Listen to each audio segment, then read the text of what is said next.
It's been almost 2 months now since Chester Bennington, the lead vocalist of the popular alternative rock group Linkin Park, died by suicide. In an exclusive and first-time interview since his death, Bennington's ex-wife and his son spoke with our CBS Local 2's Kelley Moody. They shared their story and how they're speaking out during National Suicide Prevention Week. The late Chester Bennington was a rock star in the spotlight, but to Draven, he was just Dad. What would you say you miss the most about your dad? His sex. Definitely. He gave you hugs? Yeah. If you could talk to him now, what would you say to him? That I love him. And I miss him. Draven's parents met at a music festival. Chester was performing while his future wife Samantha watched from the crowd. He said to his bandmates, "See that girl right there? I'm going to marry her." 3 years later, Chester began down the road to fame, but trauma from his past would follow him, bleeding into his song lyrics. He always went public and shared when he could and talked to children and talked to adults about molestation or drug abuse. When he was sober, he did everything he could to help. After almost 10 years of marriage, they divorced, but their friendship stood strong. We were friends.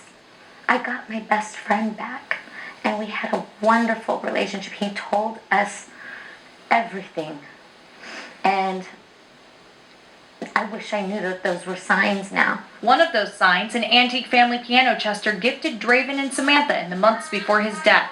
This, along with a jacket and a few keepsakes, are the only items of his dad's that Draven has. Giving away possessions is one of the signs of someone contemplating suicide. Prior to this, Chester had checked himself into a rehab facility where Samantha says he stayed for around 6 months. He said, I stayed longer because I wasn't ready to come home. I was having really dark thoughts, suicidal thoughts. But he said it to us in a way that's why he stayed longer, and he was good, and he seemed strong and better. But Chester was still struggling. Samantha will never forget the phone call in the morning of July 20th from a family friend breaking the news. I realized that I had to sit my son down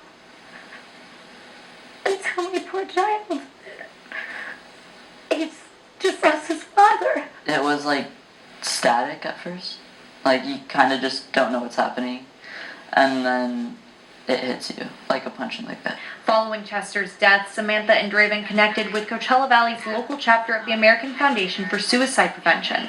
For National Suicide Prevention Week, they agreed to make a series of videos with the foundation to spread their message. Saying to help yourself, not hurt yourself. It opened up a new world to help people. I mean, in the worst circumstance. But I can really make a difference that connects to me. The very fact that either of them are willing to get on camera and say, "This happened to us," is breaking down barriers. The original video has been viewed more than 80,000 times, and different versions have now been uploaded and translated for audiences worldwide. Don't ever think suicide is an option. There's always a solution, and you have a friend in me and my son. And we travel a lot for work and for personal, and we'll meet you. If it's not next month, if it's not next year, if it takes 5 years, stay alive because we're your friends.